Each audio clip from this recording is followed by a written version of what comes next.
Ladies and gentlemen, welcome back to another episode of Bloom the Podcast. Thank you all so much for tuning in to another episode. I know it's been a little bit since we last dropped an episode, but we are back, and we are back in our usual set. So we've been kind of back and forth from old set to new set, but we're back over here and we're ready to record.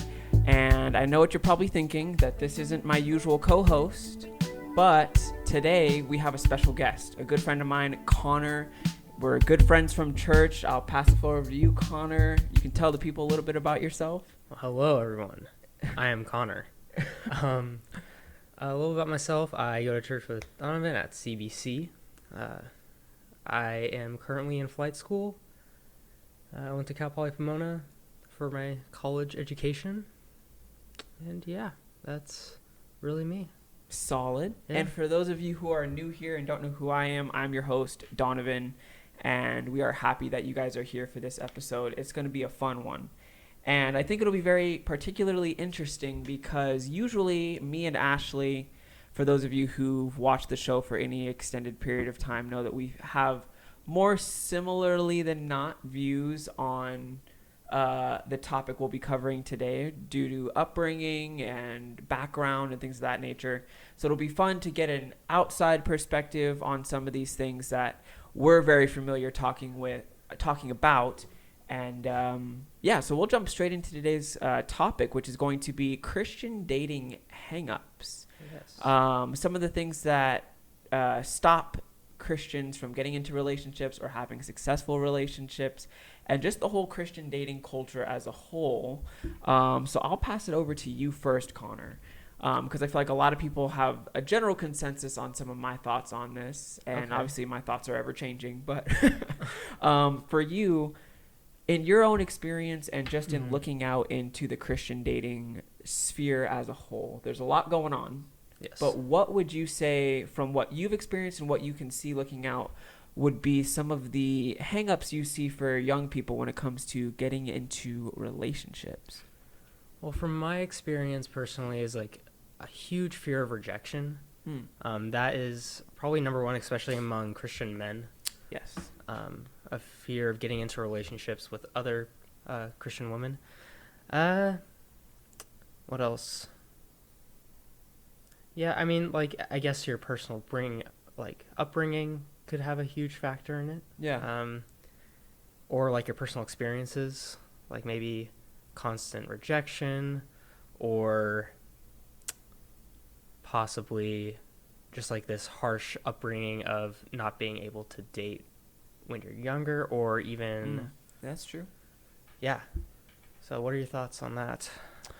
I would agree. I think, especially on your first point for Christian men, I think this maybe just goes as a whole for all dating cultures, would be the rejection factor.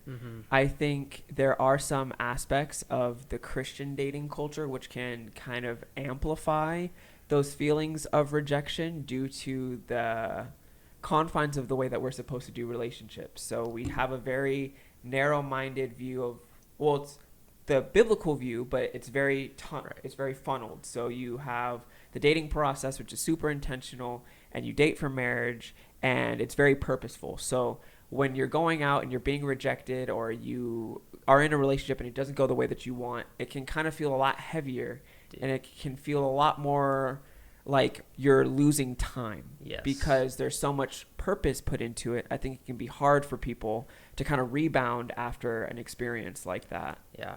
And not only is there so much purpose being put into the relationship, is that as you keep getting older in the Christian community, it feels like there's less and less there for you. And that's not necessarily true, because if you think about it, like if you're breaking up, other people are breaking up.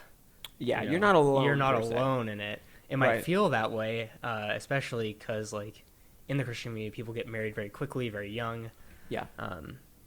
Yeah, because like in theory, right, it would be fairly easy, one would think, like as an outsider looking in, it would be fairly easy for Christian people to get into relationships because your criteria is supposed to be different than the world. And I think that's one of the other hangups is the criteria is supposed to be different because you're really just looking for a godly person and someone who has biblical characteristics and those things, but the aspects that the world holds to are still present, just in different forms. And I think that's another hang up, would be, how do you marry those two of having like the physical and material attributes that the world deems as good, which they are not inherently bad. They're good things that were designed and made to want and to do. But how do we marry those with some of the more stereotypical advice of like, they just need to be a Christian and that's pretty much it? I would actually like point out, like, sometimes you feel like you're actually looking for the perfect person in our community, and not necessarily just the Christian aspect. Right. I don't know. I probably got lost there a little bit. I'm sorry about that, but No, you're good. When you say the perfect person in the Christian community versus like the world, what do you feel like that looks like? Or what do you think it's maybe an expectation issue on people have too high of expectation? Yeah. Okay. I think so. I think people go into it looking for like this perfect Christian who will meet every standard and help them grow at every moment of their relationship with Christ. And obviously that is not the case because we're just human. Yeah. Yeah. Yeah, I think that's always going to be a problem, just because I think we're all so prideful, and we have an elevated view of ourselves and what we think we deserve. We are, yeah. And we kind of project that out onto the dating market when we're looking for a potential person to date. It's very easy to like start comparing ourselves to other relationships and to other people and say, well, I deserve XYZ from a potential mate. Right. And I know that's something that I've struggled with, is because Same. I've always had, and like, it's a good thing and it can be a bad thing, but I know the things that I expect from myself, and I usually project that onto other people, which is not necessarily fair.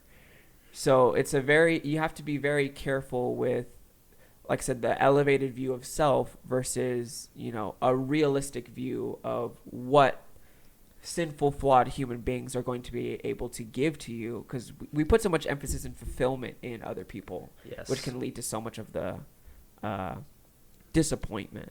Yeah, for sure.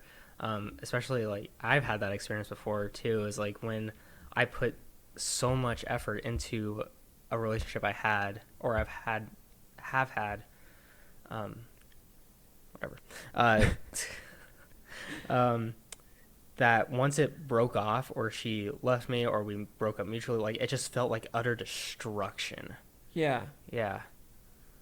I've definitely been there before, and you kind of go through those lulls after those experiences. Kind of going back to our first point of like, there's so much weight on that. And how do you feel like you're able to escape some of that pressure you feel after those kind of more intense situations? Things.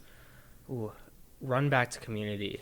That is something I didn't do the first time it happened. Yeah. And I fell into a crowd that it just didn't end up well for me. I ended up trying some drugs that I shouldn't have, and like just the heartbreak and the hurt that you can experience from those things can drive you more into the world if you don't have that good community. So I'd say community is the number one thing you need after those. Yeah. Like, get with the boys, If you're a girl, get with your gals. Yeah, because I think it definitely is, like, the experiences are different for guys and girls and how those things impact them. And, yeah, I think community is just always going to be important.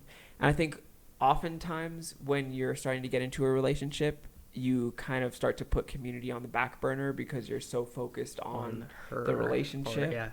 And you start to kind of lose touch with all of the people that were holding you accountable and all the people that were kind of involved in your life, discipling you and giving you,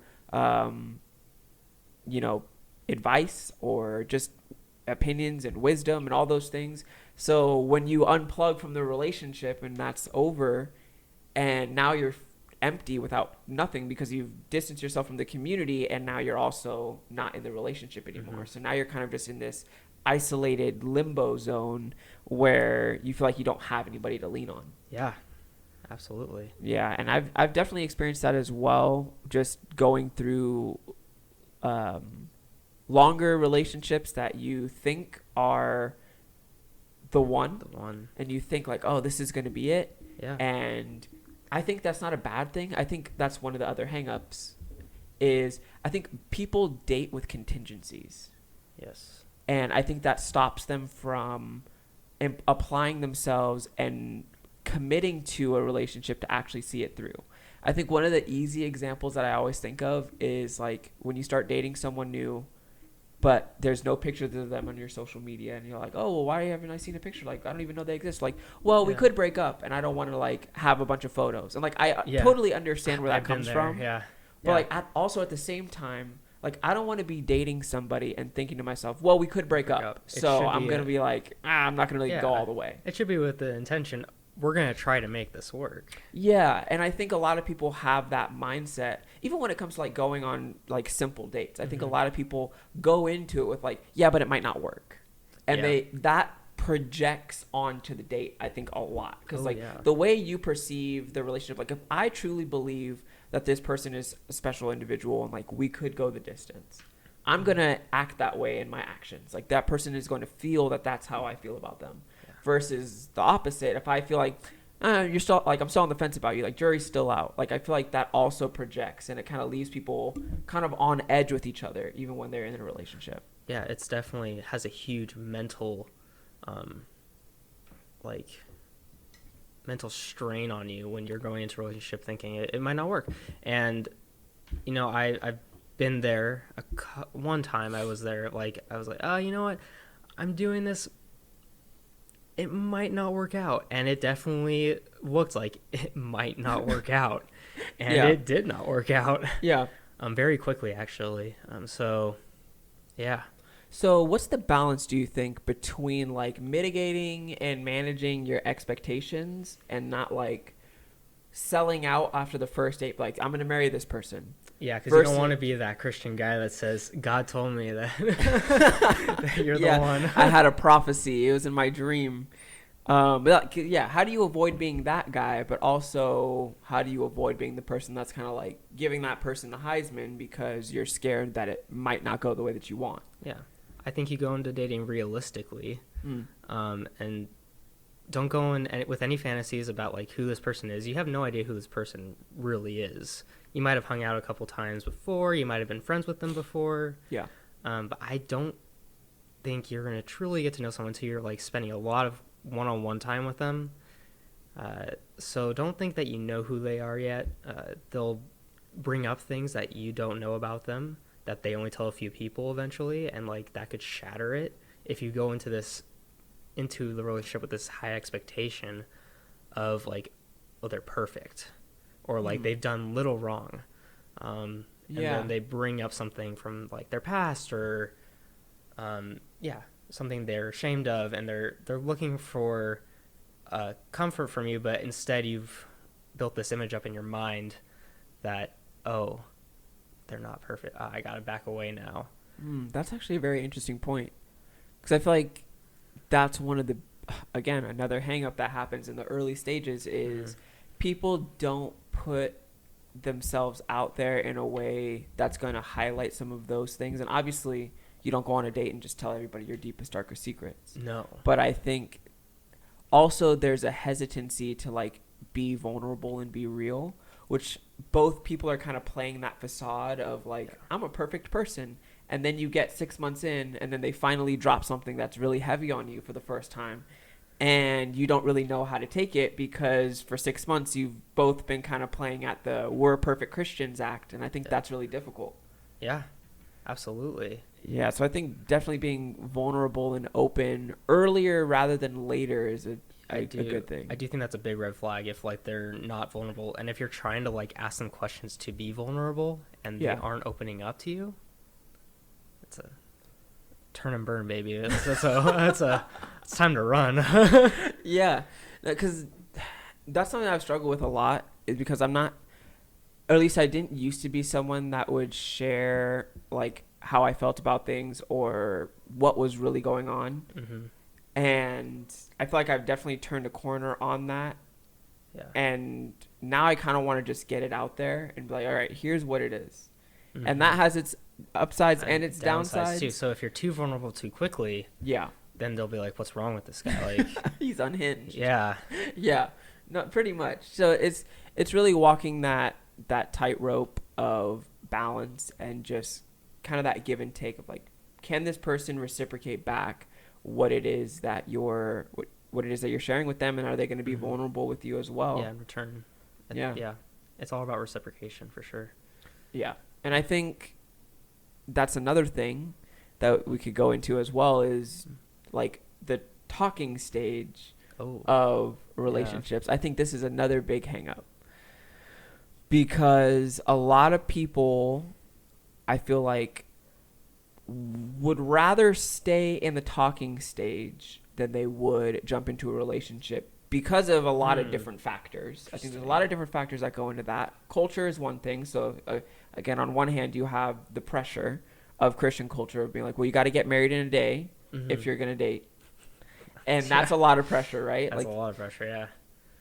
And then on the other hand, you have the very relaxed, like very nonchalant, like zero purpose. So like trying to find that middle. And I think the talking stage can give a leeway to a lot of this other side of like having very little purpose, because you get a lot of the benefits of dating somebody without having to really commit. And there's nothing expected of you. You can still walk away at any time and not really give an explanation. And there's nothing really expected of you, but you still get to talk to that person often. You still get to go on dates. You still get to go hang out. But you never make that step to change that over into a relationship. And I think a lot of people get stuck there.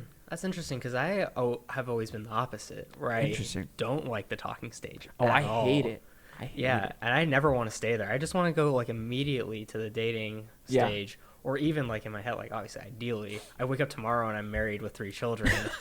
That'd be great. So you're okay with arranged marriage? I'll arrange it for you. No. I mean, it's worked in many cultures. Hey, it has. Not it's mine. Biblical. It's biblical. It is biblical, but I don't know. Yeah, I think a lot of that also comes from like how long people wait to communicate interest. Mm-hmm. I don't know if you would agree with that. Yeah, I have a huge problem with that. Yeah. I wait way too long, and then eventually it's like either they move on to someone else, or like they'll end up just seeing me as a friend and just that. Yeah. And that's something I've worked on throughout college, but recently I've started falling back into that like routine of like talking to a girl, I like her, but I never say anything. I think that's a huge red flag in guys such as myself. And again, red flags, by the way, guys, can always be worked on. This is true. That's why it's just a warning. It's not. Yeah. It's not a critical error. It's just we all have them. We all have them. That's a great point. Yeah. I think most people, when they think red flags, like, I will not date that person if they do this. Mm-hmm. That's not true. Yeah. It's not real.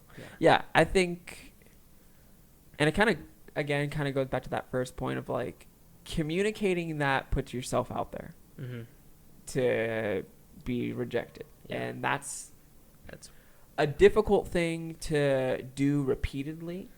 Yeah.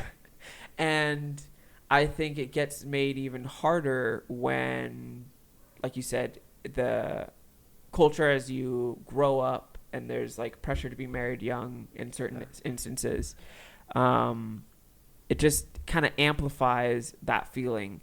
And I think also it's kind of a demonized thing to do in the Christian community at the same time, because like in one hand you're supposed to go out and communicate exactly how you feel to the girl, and if she rejects you, she rejects you. If not, whatever.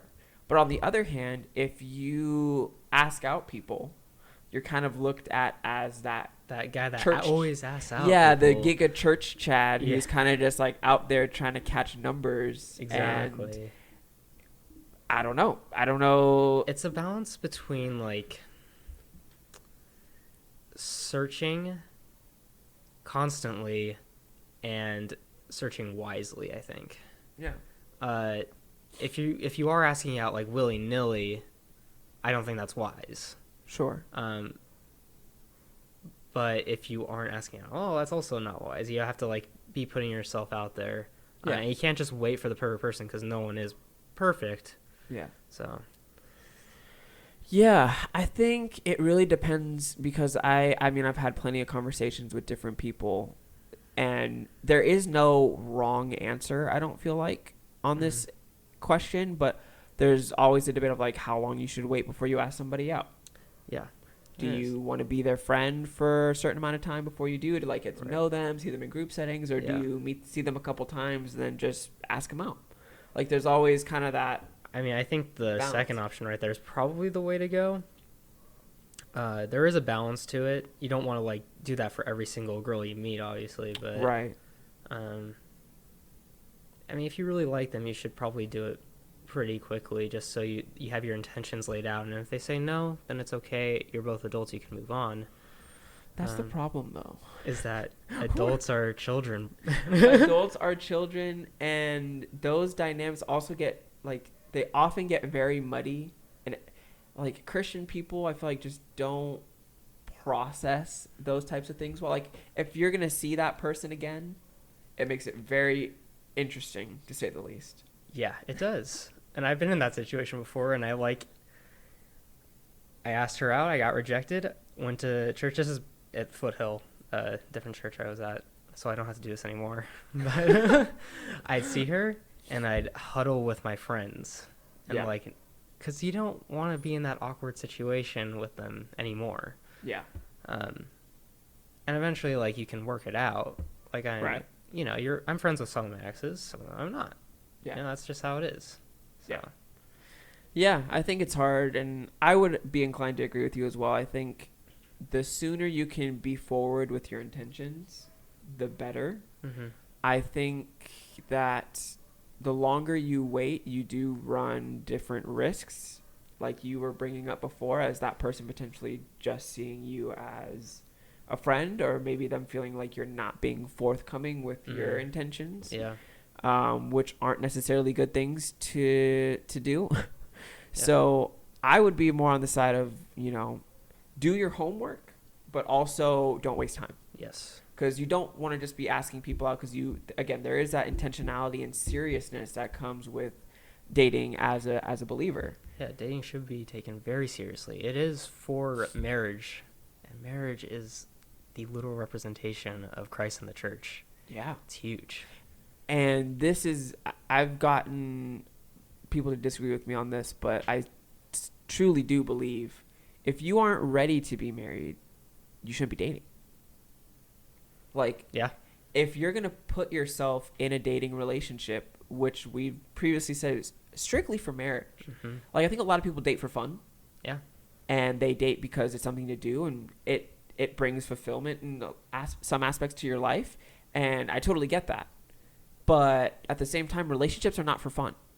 You have fun in relationships, but they're not for fun. Exactly. They're for marriage. So if you're going to enter into a dating relationship, you should have marriage on your mind because that is the goal. Mm-hmm. So I think a lot of people enter in and like, well, we'll see what happens. Like, I'm not sure what I want. Like, they haven't really thought through what it is that they're really putting themselves into. And I think when it starts to get serious, that's when you see a lot of cold feet and you see a lot of people kind of like scared to kind of go to that next level. They haven't thought about, the marriage question yet. And all of a sudden they're at that point where it's either I propose or I run. Yeah. And they didn't think about it before, and now all of a sudden they're scared. Yeah. And I mean, each perspective is different for the guy and for the girl. Like the girl's thinking one thing on one hand, like, is this guy going to propose? Like, is this guy pursuing me for marriage? And then on the other hand, it's like, for the guy, it's like, is this girl ready to be married? True. Is that something that they're ready to take on? So there's kind of that balance. And again, communication is so important. And I think a lot of times people just don't communicate those important things because they're more focused on having fun and going on the dates and doing those things. And I've talked to people that are like, that treat the dating phase as almost just like an extension of their friendship. And then the engagement is like where they do all the hard stuff. Yeah. Which is not a good idea. No, No. not at all. Because then you have like 6 months to a year to like cram all this emotional stuff into one short time frame. It's terrible. Yeah, and it's not easy. I mean, some of these things take some of these like smaller issues can take months at a time to really like fully understand and process on each individual's end, because we're all so different and we all have different backgrounds, different experiences, and different expectations. And if you try and lump all those things into, like you said, a 6-month time frame, you're going to be cutting yourself short of a lot of that time you could have been getting to know that person on a deeper level to see if that's someone you would even want to be married to. Like, if I don't know those things, I feel like I wouldn't even feel comfortable proposing. Yeah, me neither. I mean, okay, I looked at Hannah Carmichael didn't give me, but like showed me the engagement book a couple weeks ago, like the premarital counseling book. Yeah. And some of the questions I hadn't even thought about before, like how many cars are you gonna own? Yeah. And I was like, I guess if you really think about it, if you're tight for cash, like, are you gonna have 2 cars or gonna have 1 car? When you raise kids, are you gonna be able to buy them cars? Like, that's a question that I never thought about. So you have to put a lot of things that you don't even think exist or are necessary into that time frame in order to solve these like issues, especially financial. That's a huge one. That's a whole nother topic. But yeah, I would agree. I think there's 2 sides of that coin. I think it's extremely good to be prepared, and those questions are extremely helpful. Right. And I think they can also paralyze you. Oh yeah, and cripple you. Oh yeah. Oh yeah. There's been so many times, even for me, and I'm usually more like, I'll figure it out when I cross that bridge. Like, that's usually my mindset about things. So it doesn't really scare me that much. Yeah. But I mean, just talking with people and certain experiences that I've had, it's like there's so many things that add up, and you're like, shoot, this is a lot more than I thought it would be. Yep. And it kind of can create the reverse effect from people wanting to be married young to feeling like they have to be married later in life, because they have to have all their ducks in a row. They have to have the financially stable job. They have to be able to afford 2+ cars and 1 for the kiddo. Yeah. They have to be able to, put a down payment on a house. Like, there's all these things that we're now thinking about, which are good things and practical things to have on your mind. Yeah. But it can also become a hang up for people as well when they start putting all the emphasis on the material parts of the marriage and like all of the logistical parts. And we kind of just remove the sovereignty of God out of our lives. Yeah. It's like you're not trusting him at that point. Yeah. My mom told me one time, you don't need much to get married. No. All you need is each other. At least one of you has a job that can pay rent, and that's it. Like, you should be striving for more and growing together, but in reality, you don't need much. It's going to be difficult, but you don't need much. And I think that's, again, I want to come back to that because I think that's really important. An expectation thing.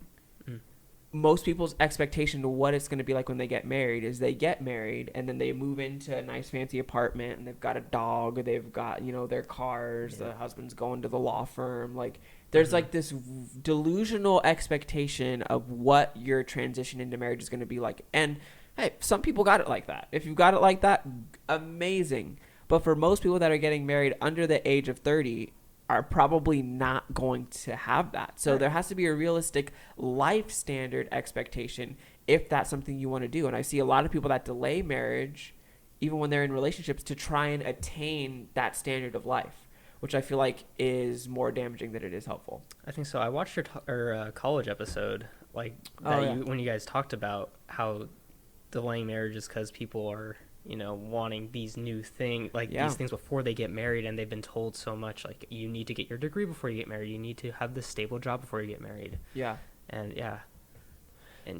don't always. I'd say if you are in college, it's not the best time to get married, probably, because you aren't in the workforce. But and it really depends. I mean, I know people that got married in college and they either worked a part-time job or that they staggered their classes and they were able to work full-time, and kind of like what your mom said, like, if just the 2 people that are going to figure it out. Like, there's plenty of ways to make things happen. I think people are just scared of the amount of work that it might take to achieve something that you want to do. And I get that. It just depends on where your priorities lie. Yeah. But going back to what your mom said, because I think that's a big portion, is the advice people get from parents and other people in the church. That can be a hang up for people. Because I think Yes. too many people speaking into the ears of young people and giving contrary advice makes it hard for people to delineate what they should follow and what they shouldn't, Yep. and what they should be looking for and what they shouldn't. So would you say there's advice that you have received that's good versus advice that you've received that's bad? Is there leaning more one way than the other?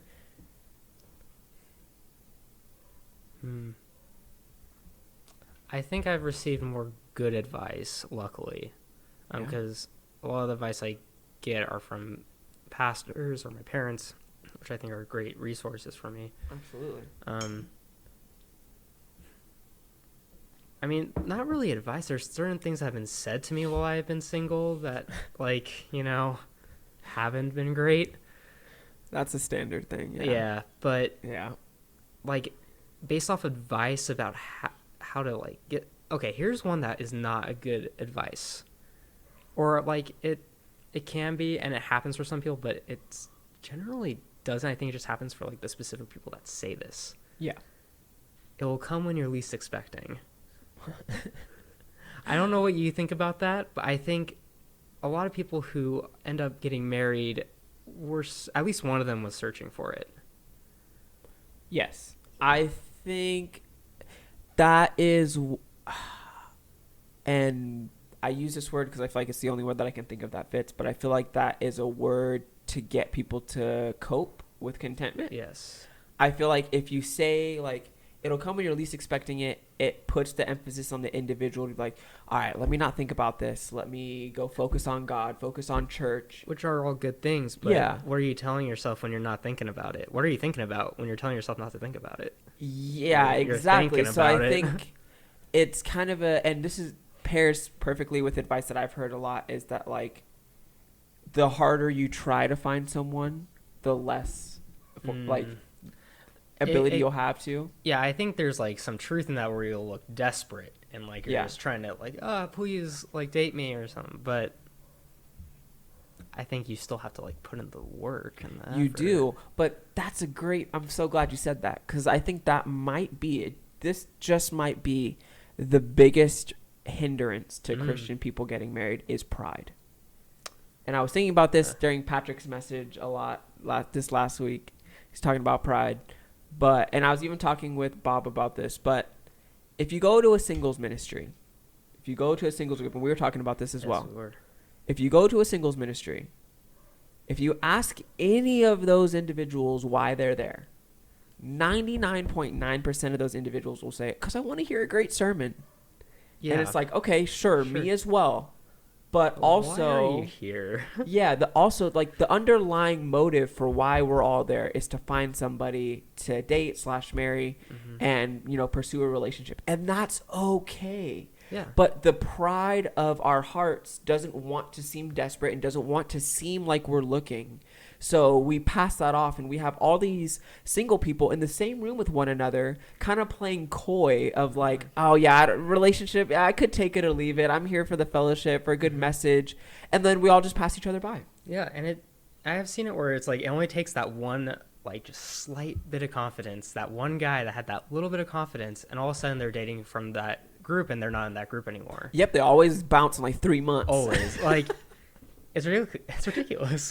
Yeah, but like everyone's waiting for it to happen. Yeah. And just the majority of people don't. And I think it's just very sad, because if we could just nix the stigma of people being quote unquote desperate or wanting to be in a relationship. Like if you read Paul and we talk about fire, that's not necessarily I don't know if I'd say it's a desperation correlation, but it's definitely not a passive, like, kind of sit on your hands correlation either. Yeah. Like, there's an urgency to fire, guys. Like, Yes. you need to act on it. And Or I else think, you're going to mess up somewhere else along the way. yes, and I think we have a lot of people that fall into that camp because they are busy with the facade, and then they have to put that forward, and they're able to find contentment or at least some momentary satisfaction in other sinful means that can lead you to a very dark place. Yes.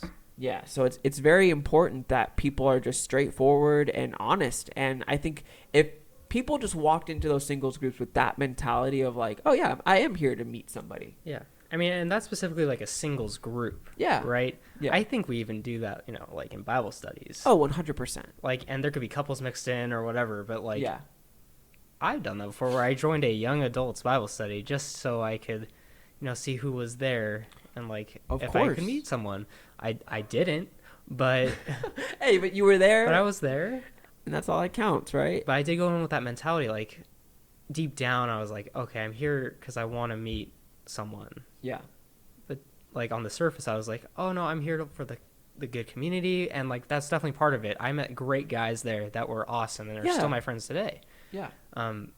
But that's just like the surface level of why I was there. Of course. And I think that's one of the things people say about online dating, right? That makes it quote unquote easier. Mhm. Is because if they're on online dating, then the presupposition is that they want to date someone that's on there. So that kind of like Yes. takes out the middleman of like, is this person looking for a relationship? Are they not? Did they just get out of something? Like, are they emotionally stable? Like, it kind of takes that like guessing game out. And I feel like it should be fairly the same in person with people at these Bible studies and groups, but it's not because we're busy portraying a different motive. Yeah, we're trying to look like the good Christian Yeah. who isn't just there for relationships, because relationships are a distraction from God. And if you're pursuing a relationship, then by default, you're either A, not content, or a relationship is an idol to you. Yeah, but then how the heck do you, get married if you don't? Yeah. Yeah, so like there's a lot of back and forth that it confuses people and they don't know how to act. And I think even people that have the motive, like if they know it deep down that they want to do, and when the opportunity is presented to them, I feel like a lot of people fumble those opportunities because they're scared of the disapproval that will come from acting on it. Yes. And I feel like that's just another one of the hangups to add to the list Yeah. is people's opinions, especially unsolicited opinions, come in out of nowhere all the time to say what the young people should and shouldn't be doing. Mm-hmm. And it's almost like helicopter parenting from people in the church a lot of times. Yeah, I think there's two forms of disapproval too. Yeah. It's like if they say no, that's the disapproval from them, and all of a sudden like, oh, I feel like I can't be in this group anymore. Ooh. Yeah. And then there's the disapproval if they say yes, and then they're like, why were you here in the first place? This guy obviously isn't a good guy. Yeah. Like, Yeah. This is true. I don't think the second one happens like often. I think a lot of the times if they're good people around you, they'll be like, oh, this is awesome. I totally saw you guys together. Like, that's great. Yeah. But yeah. Yeah, it's hard. And I mean, I think, I don't know what you would say as far as just like, what do you think would improve the Christian culture? Like, what direction do you think that Christian culture should take as far as the stigma on relationships and people dating? Like, what do you think would be helpful things to implement as far as thought process and just the way people go about it that would curb some of that, angst and disapproval and those hesitation from young people to get into relationships? Mm-hmm. Well, I'd say to people, always be open to going out with someone. Yeah. Do that. You never know what's going to happen. You never know if you're going to really like them or not. I also say, we were talking about this last week, about how, is it on the elders of the church or like the leaders of the church, or is it on the single people of the church to like get this going? Yeah. And you came to the conclusion, right, that it was really on the singles of the church that need to step up. I strongly believe that, yes. Yeah. I think I'm a mixture between the two. I think like emphasizing marriage, like while it can be harmful in the church, it's also a good thing. So you get people motivated to want to do that. Yeah. But like obviously not like putting down people who like can't seem to get in relationships or something like that. There's a weird balance there. Putting together singles groups as the elders, but then like letting them run it. I feel like maybe there would be more intentionality there, or maybe specifically state like this is for this purpose. If you aren't coming here with the intention of like finding people, I think that could bring a whole host of problems. But like if you aren't coming here with the intention of finding someone, like don't be here. Yeah. Um, That is an interesting thought. I think that could have benefits if you kind of if they set the tone for like what the purpose is of being there.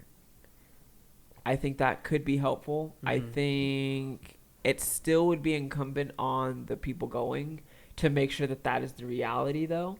yes, because you can't force people into relationships. You can't. And I did like what you said about the leaders encouraging it, and I think the best way to encourage it is to model it.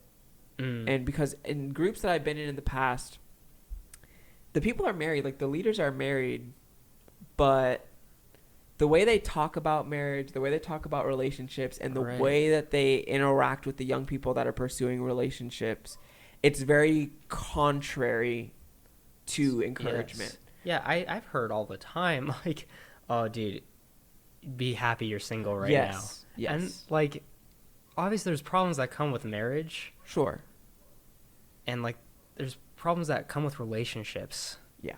But I've never heard, unless, like, the relationship is going terribly, take marriage out of it, because once you're in marriage, like, you're locked in. Yeah, you're stuck. You're stuck. If you are dating someone and you tell a single person, like, hey, dude, dating is not all it's cracked up to be. You're just much better off single. How happy are they in that relationship? And what kind of example is that putting forth to other people, like single people? Like, it's really frustrating because, like, that single person, all they want is that relationship. And you're standing there in a relationship telling them, I don't want to be in it, even though deep down you know they want to be in it, or else they would have left that relationship. Yes. So much truth there. Yeah, I often wonder, like, for the people that do say stuff like that, like, are you giving us an SOS right now? Like, what's happening? Are you okay, man? Yeah, and you just hear that all the time. Like, I always hear the joke of, like, oh, marriage is a life sentence, and, like, all the, like, random stuff like that just through subtle communication. Like, if you grow up in an environment that speaks of marriage that way, that negatively. Yeah, because in one hand you have the pulpit that says, you know, marriage is the biblical representation of Christ in the church, and it speaks highly, the most highly spoken of institution in the Bible, right? You have that from the pulpit, right? But in the day-to-day life on life with people, you see the exact opposite. And it's hard to make those two things come together and make sense in young people's minds. I mean, even for myself, like, I was in a serious relationship, and I've told this story before, but I was 18, turning 19, and people were like, you're too young, you don't know what you're doing, like, this is, like, you should wait. And it's like, that's a take, sure, I get where it comes from, but also, like, if you truly support marriage, why would you tell a young person that? Like, exactly, yeah. Especially if they're not asking. There's no reason to discourage people from doing something that we talk so highly about on one hand, but then in person to person, I feel like it can be very demeaning and very belittling when we talk about it. Oh yeah. When you're talking about something so negatively, even though it's been ordained by God in such a great, and I'm no marriage expert, by the way. I've never even been like close to marriage, so I don't know what it's like. And I'm sure, like, some of the people that have said those things just had, like, a bad day or something. They just got in an argument, or something like that. But because you do see married couples as well say, "Oh, this is the best thing that's ever happened to me. Like, she's like 100%, my rock." Yeah. You know, I couldn't live without her. Yeah. That's also a problem, because one day you might have to. Oh man! I mean, the man's usually older too, so he usually goes first. Yeah, he usually. So if you're hearing that from a woman and saying, like, I can't live without him, well, maybe buckle up. Buckle up. You might have 5 years. Dang. Yeah, that got dark. My bad. That did get a little bit dark. It's okay. It's true though. Yeah. It's very difficult. I just think there needs to be more support and then more practical advice for people that are looking to be married. one of the things that I see a lot is people project their relationship experience and On like others. how they got married onto other Mhm. people, which I think is somewhat irresponsible, because if you project your experience and use that as the template of and the proof of concept for how relationships are supposed to go, Mhm. you're the only person with your exact set of experiences. Exactly. The person you're talking to might have a completely opposite set of circumstances and road ahead of them. So to preach that out as if that's the way that it's done, I feel like is damaging to people, and I've heard that quite a bit. I remember at a older study that I was at, it was very much that way of just like, here's the formula. If you follow these steps, you're good. Mhm. And it's like, oh, well, that's what was good for you, not necessarily what's good for me. maybe 99% of other Yeah. people, like, because they're not you. Yeah. So And if I didn't ask, please don't tell me. If I'm not talking about it, yeah, please don't tell me. Like, if I'm talking about it with someone, you can feel free to give me advice. Yeah. Because, like, I've opened the conversation to that. yeah, But also, I've already, like, picked out people who I want to model my relationships after. Like, I as a single person, like, have, like, evaluated certain couples already. yeah, And, like, my parents are someone, like, I love to model my relationship after. They're going on 30 years strong. It's a beautiful marriage. yeah. Some of the pastors I've had, I think, are great examples for me. And I know there's this one couple that I'd love to mentor me once I get married that went to Foothill. Amazing. Yeah. But, again, I would approach them with that. Yeah. And say, what would you have done in this situation? What would you do right now? Yeah, which is an interesting also dynamic, because it's kind of like that fallacy of experience where someone thinks because they have Right. experience or because they're doing the quote unquote thing that they're now the expert on said yeah. thing. And I hear that all, like, you'll hear married people all the time like, well, just wait till you're married. I'm like, Right. yes, that's true. Obviously there's a level of knowledge, depth of knowledge that you'll have once you're married. Yes. But that doesn't make you the end all be all on marriage, and you just get to purport all of your views to everybody else because you're married now. It's like there's still, like you said, that request of information of like, I'm seeking you out to help me in my relationship, versus like me just volunteering all of my thoughts to people who really don't want to hear them. Yeah. Well, I've written down some quick red flags if you want to go through some Let's of them. do it. Dude, Yes. some let's of these go. are more fun than others. Okay. The first one is a funny one. If she asks you the date and time you're born, Oh my God. just run away, man. It's not worth it. She's into some witchcraft star sign stuff. Yeah, if you're a Christian though and you're doing that, Yeah, that's an even true. bigger red flag on your Christianity. Yeah, like I don't know if they're Christians. Yeah, this is facts. Yeah. 100%. And some of these are definitely worldly red flags, but I just put them in here for fun. We love it anyway. What do you think about this one? I have a lot of guy friends, and I hate the drama that my girlfriends bring. Gosh, you're opening up a can of worms. Oh here. boy, I don't know if we have the time for that. Yeah, shoot. It's a red flag for sure. Usually in my mind, I think every single guy knows exactly what he thinks when he hears that. Yeah. Yes. So I don't necessarily have to say it. I think man to man, we know what that means. Yes. At the same time, it can be an upbringing thing. Mm-hmm. I know people that grew up with like all brothers, and their parents kind of pushed that on them a little bit, and they kind of have that tomboy vibe with them, Yeah. which can be okay. It really just depends on the person and what they're doing with that. Because Yes. I've dated people that are like that, like, Mhm. oh, you know, I have so many guy friends. They're always texting guys. They're always hanging out with guys. And it's like, okay, so if you have all these guy friends, why am I here? Yeah. What am I here for?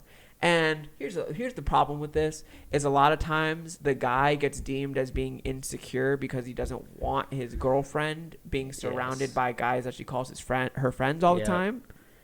And that's where the trouble starts, because now it's Now just you're like this jealous feud or- of yeah. quote unquote jealousy, even though we're supposed to be dating and you've got guys hanging around you, Mm-hmm. and it's kind of just a weird dynamic. So Is that kind of goes deep. I could say a lot more on that, but I think it even gets worse when you flip it to the guy side and it's like, oh, I'm just hanging out. I have a lot of girlfriends. oh yeah, that's kind of weird. I think that's even weirder and a little bit worse. Yeah, it could go two ways too for that. Yeah, I mean, like I have a lot of friends that are girls that I have no intention of dating. Yeah, but like, I feel like if I'm hanging out with a girl, the most of the time I'm thinking maybe I want to date them. yeah. It's like, what's the context of your relationship? Yeah. That's the question I always have. Like, what is it that you guys do? Are you old family friends, or did you just meet? Like, yeah, and I feel like this kind of goes back to the episode that we did about can guys and girls be best friends, which obviously they can't.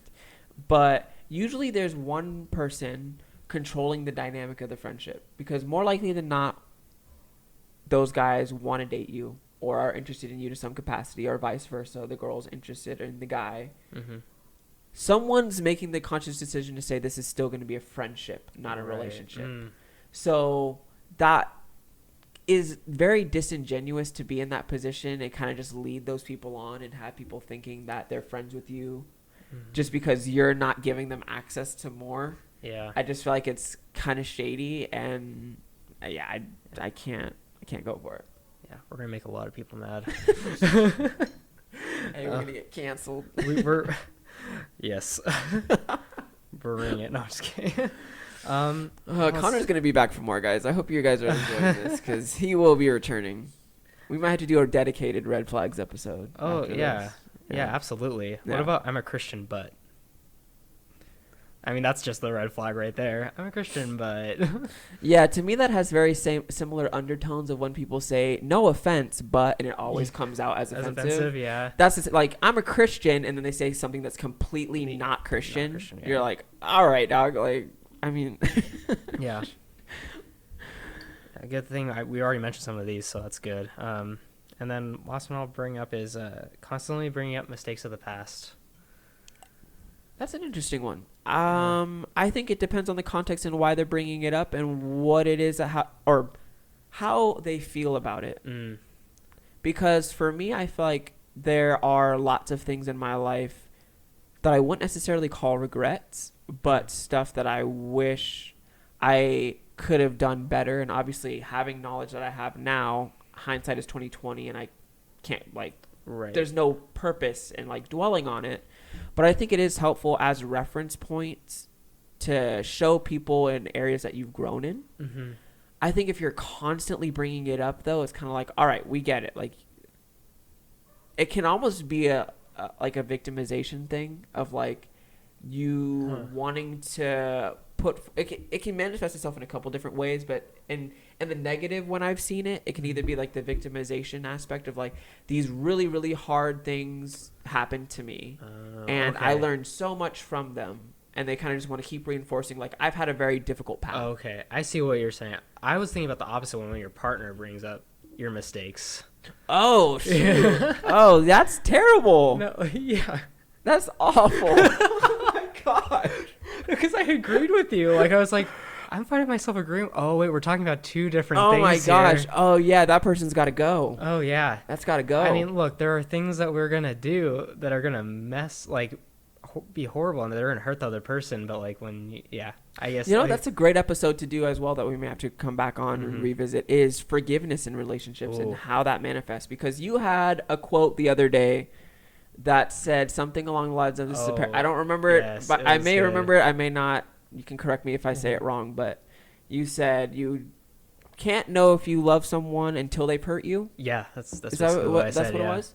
Which I think is extremely true. If you're in a relationship and everything's just hunky dory, and then the one time that person sins against you, how do you respond in that situation? Yeah. And I think that's to add to the list of hang-ups. People are scared of confrontation, and they're scared of, conflict. Yes. And the minute conflict arises, people bail because they don't know. Subtweet. No, but people don't know how to communicate their differences, and I think a lot of that stems from how you were raised and how you have handled conflict in the past. A lot of people feel like they're going to handle conflict differently than they did in their past if it's someone that they're in a relationship with, but that's not the truth. You're going to handle it the same way you've handled other things. So I think people are scared of conflict. And that quote that you had, I think, is extremely true. You can't know truly if you're going to stick it out with that person until you're able to go into conflict with them and really resolve it, because that love that you guys have for each other, that's based on the love that you have for Christ, is able to keep you guys and move you past it. And just a side note, nothing hurts worse is when you're hurt or you hurt someone and then you try to resolve it and they don't reciprocate. You trying to make me cry as we outro? Yes. That's tough. No, that's extremely true. Yeah. That's very heavy. Yeah. Man, you've brought up a lot of things that we could do whole episodes on. I know. Just means you'll be back. Heck yeah. Well, guys, I hope you enjoyed Connor. I know I did. It's been a super fun episode, and I know we haven't had a guest in a while, so he's a perfect guest to have on. And like I said, he'll be back for sure. We're trying to get some more guests on the show soon, so keep your eyes open as we get some new faces on here, new opinions, new stories, new upbringings. So we're excited for all of it. And again, Connor, thank you for jumping on the show. It's been a pleasure. Don't forget to like, comment, and subscribe on this episode, and we will see you all on the next one.